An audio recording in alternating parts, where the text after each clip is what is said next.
ओम आदित्याय नमः। ओम सूर्याय नमः। स्वागत है आप सभी का हमारे चैनल पर। आज के इस वीडियो में आप सुनेंगे रविवार के व्रत की कथा। रविवार का व्रत करने से सभी प्रकार की मनोकामनाएं पूर्ण होती हैं। इस दिन भगवान सूर्य की उपासना की जाती है और भगवान सूर्य की कृपा से सभी प्रकार की मनोकामनाएं भी पूर्ण होती हैं। तो कथा आरंभ करने से पहले आपसे एक ही आग्रह है, अगर अभी तक आपने चैनल को सब्सक्राइब नहीं किया है, पहली बार चैनल पर आए हैं तो चैनल को सब्सक्राइब करके बेल आइकन पर क्लिक कर लीजिए और अगर कथा पसंद आए तो लाइक करके शेयर भी करिए। तो चलिए अब शुरू करते हैं आज की कथा। तो इससे पहले कि हम रविवार की व्रत की कथा श्रवण करें, एक और पौराणिक चमत्कारी कथा का श्रवण करते हैं। राजा स्वराष्ट्र नाम के भगवान सूर्यदेव के अनन्य उपासक थे। उनके वंश में सदियों से भगवान सूर्य नारायण की उपासना का चलन था और यही कारण था कि वे स्वयं भी सूर्य के समान तेजवान, पराक्रमी, बलवान, बुद्धिमान और धर्मप्रिय थे। स्वराष्ट्र प्रतिदिन भगवान सूर्य को जल एवं पुष्प अर्पित करके उनकी प्रदक्षिणा करते थे। उनकी इस भक्ति से प्रसन्न होकर एक दिन सूर्यदेव साक्षात प्रकट हो गए और स्वराष्ट्र को दीर्घायु होने का वरदान प्रदान किया। परंतु सूर्यदेव का ये वरदान स्वराष्ट्र के लिए श्राप के समान बन गया। उनकी 100 रानियां थीं, परंतु काल का चक्र सभी को निगलता चला गया। सेनापति, मंत्रीगण, पुत्र पौत्रों संबंधी एक एक करके सभी उनका साथ छोड़ते चले गए। वे बिल्कुल निसहाय हो गए। यद्यपि उनका बल पराक्रम पहले जैसा ही था, तथापि उनके जीने की इच्छा समाप्त हो गई। उन्होंने राजपाट त्याग दिया और वन में जाकर रहने लगे। एक बार कई दिनों तक भयंकर वर्षा होती रही। ऐसा लगने लगा मानो प्रलय आ गया हो। चारों तरफ जल ही जल नजर आने लगा। सौराष्ट्र की कुटिया नदी के तट पर थी। एक दिन उन्होंने एक मृगी को नदी में डूबते देखा तो वे तेजी से जल में उतरे और उसे पकड़कर किनारे पर ले आए। मृगी के कोमल स्पर्श से सौराष्ट्र के मन में काम का संचार हो गया और उन्होंने उसके साथ समागम किया। तभी वह मृगी मनुष्य स्वर में बोलने लगी, स्वामी, मैं अनेक वर्षों से इस योनि में भटक रही थी। आज आपने मेरा उद्धार कर दिया। मृगी के मुख से मनुष्य स्वर सुनकर सौराष्ट्र अत्यंत आश्चर्यचकित हो गए। उन्होंने उसका परिचय पूछा तो मृगी बोली, स्वामी, पूर्व जन्म में मैं आपकी पत्नी उत्पलावती थी। एक बार चक्षु नामक मुनि अपनी पत्नी के साथ मृग रूप में प्रेम कीड़ा कर रहे थे। मैंने अनजाने में वहां जाकर उनके प्रेम में विघ्न डाल दिया और क्रोधित होकर उन्होंने मुझे मृगी योनि में जन्म लेने का श्राप दे दिया। बाद में क्षमा मांगने पर उन्होंने मुझे वरदान दिया कि मैं मृत्यु के उपरांत मृग योनि में जन्म लूंगी। इसके बाद मनुष्य द्वारा समागम किए जाने के बाद मुझे एक तेजस्वी पुत्र की माता बनने का सौभाग्य प्राप्त होगा। इसके बाद मैं श्राप मुक्त होकर मोक्ष प्राप्त करूंगी। मृगी की बात सुनकर स्वराष्ट्र अत्यंत प्रसन्न हुए। उन्होंने उसे अपने साथ रख लिया। कुछ दिनों के बाद मृगी ने एक तेजस्वी पुत्र को जन्म देकर प्राण त्याग दिए। स्वराष्ट्र ने सूर्यदेव की कृपा से प्राप्त उस पुत्र का नाम तामस रखा। तामस अपने पिता के समान ही तेजवान, पराक्रमी और वीर था। युवा होने पर तामस ने अपने बल पराक्रम से अकेले ही संपूर्ण पृथ्वी को जीत लिया और चौथे मनु के पद पर आसीन हुए। भगवान सूर्य की कृपा से न सिर्फ सौराष्ट्र को लंबी आयु मिली, बल्कि पुत्र और पत्नी की भी प्राप्ति हुई। और आइए अब सुनते हैं रविवार के व्रत में सुनी जाने वाली पौराणिक कथा। एक बुढ़िया थी, उसका नियम था प्रत्येक रविवार को सवेरे ही स्नान आदि करके घर को गोबर से लीपकर फिर भोजन तैयार करके भगवान को भोग लगाकर स्वयं भोजन करती थी। भगवान की कृपा से उसका घर अनेक प्रकार के धन धान्य से पूर्ण था। घर में किसी प्रकार का विघ्न या दुख नहीं था। सब प्रकार से घर में आनंद रहता था। इस तरह कुछ दिन बीत जाने पर उसकी एक पड़ोसिन, जिसकी गाय का गोबर वह बुढ़िया लाया करती थी, मन में विचार करने लगी कि यह बुढ़िया सदा मेरी गाय का गोबर ले जाती है। इसलिए उसने अपनी गाय को घर के भीतर बांधना शुरू कर दिया। बुढ़िया को गोबर न मिलने से वह रविवार के दिन अपने घर को लीप नहीं सकी। इसलिए उसने न तो भोजन बनाया और न भगवान को भोग लगाया, और स्वयं भी उसने भोजन नहीं किया। इस प्रकार उसने निराहार व्रत किया।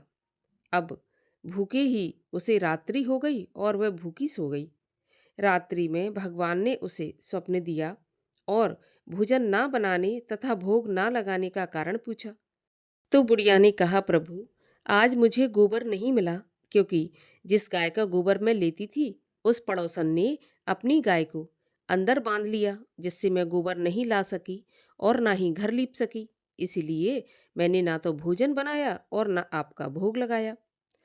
तब भगवान ने कहा, माता, अब हम तुमको ऐसी गाय देंगे जो सभी इच्छाएं पूर्ण करेगी, क्योंकि तुम हमेशा रविवार को गाय के गोबर से घर लीपकर भोजन बनाकर मेरा भोग लगाकर खुद भोजन करती हो। इससे मैं बहुत प्रसन्न हूँ। मैं निर्धन को धन और बांझ स्त्रियों को पुत्र देकर उनके दुखों को दूर करता हूँ तथा अंत समय में मोक्ष देता हूँ। सपने में ऐसा वरदान देकर भगवान अंतर ध्यान हो गए। प्रातःकाल जब बुढ़िया की आंख खुली तो वह देखती है कि आंगन में एक बहुत सुंदर गाय और बछड़ा बंधे हुए हैं। वह गाय और बछड़े को देखकर अत्यंत प्रसन्न हुई और उसको घर के बाहर बांध दिया और वहीं पर उसको चारा और पानी डाल दिया। जब उसकी पड़ोसन ने बुढ़िया के घर के बाहर एक गाय को बंधा देखा और बछड़े को बंधा देखा तो द्वेष के कारण उसका हृदय जल उठा और उसने देखा कि गाय ने तो सोने का गोबर किया है। तो उसने सोने का गोबर उठाकर अपनी गाय का गोबर उस स्थान पर रख दिया और अब वह प्रतिदिन ऐसा ही करती। सीधी सादी बुढ़िया को इस बात की खबर नहीं थी। तब सर्वव्यापी भगवान ने सोचा कि चालाक पड़ोसन के कर्म से बुढ़िया ठगी जा रही है। तो ईश्वर ने संध्या के समय अपनी माया से बड़े जोर की आंधी चला दी। बुढ़िया ने आंधी के डर के कारण अपनी गाय को घर के भीतर बांध लिया।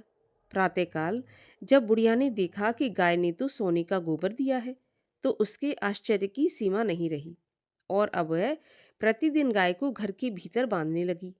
उधर पड़ोसन ने देखा कि अब बुढ़िया गाय को घर के भीतर बांध रही है और उसे सोने का गोबर लेने का कोई भी मौका नहीं मिल रहा। तब उसने ईर्ष्या के कारण उस बुढ़िया की शिकायत राजा से कर दी और कहा, महाराज, मेरे पड़ोस में एक बुढ़िया रहती है जिसके पास ऐसी गाय है जो रोज सोने का गोबर देती है। आप उस सोने से प्रजा का पालन कीजिए। वह वृद्धा इतने सोने का क्या करेगी। राजा ने यह बात सुनकर अपने दूतों को बुढ़िया के घर से गाय लाने की आज्ञा दे दी। वृद्धा प्रातःकाल ईश्वर का भोग लगाकर भोजन ग्रहण करने ही जा रही थी कि राजा के कर्मचारी गाय खोल कर ले गए। बुढ़िया काफी रोई चिल्लाई, परंतु कर्मचारियों के समक्ष किसी की नहीं चली। उस दिन वृद्धा गाय के वियोग में भोजन नहीं खा सकी और रात भर रो रो कर ईश्वर से गाय को पुनः पाने के लिए प्रार्थना करती रही। उधर राजा गाय को देखकर बहुत प्रसन्न हुआ, लेकिन सुबह जैसे ही वह उठा तो उसने देखा कि सारा महल गोबर से भरा है। यह देखकर राजा घबरा गया। भगवान ने रात्रि में राजा को स्वप्न में कहा कि राजा, वह गाय बुढ़िया को लौटाने में ही तेरा भला है। उसके रविवार के व्रत से प्रसन्न होकर मैंने उसे ये गाय दी थी। तब राजा ने प्रातःकाल होते ही बुढ़िया को बुलाकर बहुत से धन के साथ सम्मान सहित गाय बछड़ा लौटा दिया और उसकी पड़ोसन को बुलाकर उचित दंड दिया। इतना करने के बाद ही राजा के महल से सारी गंदगी साफ हो गई। उसी दिन से राजा ने नगरवासियों को आदेश दिया कि राज्य की समृद्धि तथा अपनी समस्त मनोकामनाओं की पूर्ति के लिए रविवार का व्रत रखा जाएगा। व्रत करने से नगर के लोग सुखी जीवन व्यतीत करने लगे। कोई भी बीमारी तथा प्रकृति का प्रकोप उस नगर पर नहीं होता था और सारी प्रजा सुख से रहने लगी। इस प्रकार जो भी मनुष्य सूर्य भगवान को जल अर्पित करता है या रविवार का व्रत करता है, उसको निरोगी काया के साथ साथ सभी प्रकार के सुख प्राप्त होते हैं। बोलिए सूर्य भगवान की जय। श्री सूर्य चालीसा। कनक बदन कुंडल मकर, मुक्ता माला अंग, पद्मासन स्थित ध्याइये, शंख चक्र के संग। जय सविता जय जयति दिवाकर, सहस्त्रांशु सप्ताशु तिमिरहर, भानु पतंग मरीच भास्कर, सविता हंस सुनूर विभाकर, विवस्वान आदित्य विकर्दन, मार्तंड हरि रूप विरोचन। अंबर मणि खग रवि कहलाते, वेद हिरण्य गर्भ कहे गाते। सहस्त्रांशु प्रद्योतन कहि कहि, मुनिगण होत प्रसन्न। मोद लहि अरुण सदृश सारथि मनोहर, हाकत है साता चढ़ी रथ पर। मंडल की महिमा अति न्यारी, तेज रूप केरी बलिहारी। उच्च शिवा समान है जोते, देख पुरंदर लज्जित होते। द्वादश नाम प्रेम सो गावे, मस्तक बारे बार नवावे। चार पदारथ सो जन पावे, दुख दारिद्र अघ पुंज नसावे। नमस्कार को चमत्कार यह, विधि हरिहर को कृपा सार यह। सेवे भानु तुमहि मन लाई, अष्ट सिद्धि नवनिधि तेहि पाई। बार नाम उच्चारण करते, सहस जन्म के पातक टरते। उपाख्यान जो करते तब जन रिपुसों, जम लहते सोते ही छन। छन सुत जुत परिवार बढ़त है, प्रबल मोह को फंद कटत है। अर्क शीश को रक्षा करते, रवि ललाट पर नित्य बिहरते। सूर्य नेत्र पर नित्य विराजत, कर्ण देश पर दिन कर छाजत। भानु नासिका वास करहु नित, भास्कर करत सदा सुमुख को हित। होठ रहे पर जन्य हमारे, रसना बीच तीक्ष्ण बस प्यारे। कंठ सुवर्ण रेत की शोभा, तिग्म तेज सह कांधे लोभा। पूषा बाहु मित्र पीठहि पर, त्वष्टा वरुण रहम स उष्ण कर। युगल हाथ कर रक्षा कारण, भानुमान और सर्म स उदरचन। बसत नाभि आदित्य मनोहर, कटिमह हस रहत मन मुदवर। जंघा गोपति सविता वासा, गुप्त दिवाकर करत हुलासा। विवस्वान पद की रखवारी, बाहर बसते निततम हारी। सहस्त्रांशु सर्वांग सम्हारे, रक्षा कवच विचित्र विचारे। अस जो जन अपने मन माही, भय जग बीज करहु तेहि नाही। दरिद्र कुष्ठ तेहि कबहु न व्यापै, जो जन या को मन मह जापै। अंधकार जग का जो हरता, नव प्रकाश से आनंद भरता। ग्रह गण ग्रसि न मिटावत जाहि, कोटि बार मैं प्रणवो ताहि। मंद सदृश सुत जग में जाके, धर्मराज सम अद्भुत बाके। धन्य धन्य तुम दिन मनि देवा, किया करत सुर मुनि नर सेवा। भक्ति भयायुध पूर्ण नियम सो, दूर हटत सो भव के भ्रम सो। परम धन्य सो नर तन धारी, है प्रसन्न जेहि परतम हारी। अरुण माघ मह सूर्य फाल्गुन, मद वेदांग नाम रवि उदयन। भानु उदय बैसाख गिनावे, ज्येष्ठ इंद्र आषाढ़ रवि गावे। यम भादो आश्विन हिम रेता, कार्तिक होत दिवाकर नेता। अघन भिन्न विष्णु है पूसहि, पुरुष नाम रवि है मल मासहि। भानु चालीसा प्रेम युत, गावहि जो नर नेत। सुख संपत्ति लहे सदा, होए सदा कृत कृत।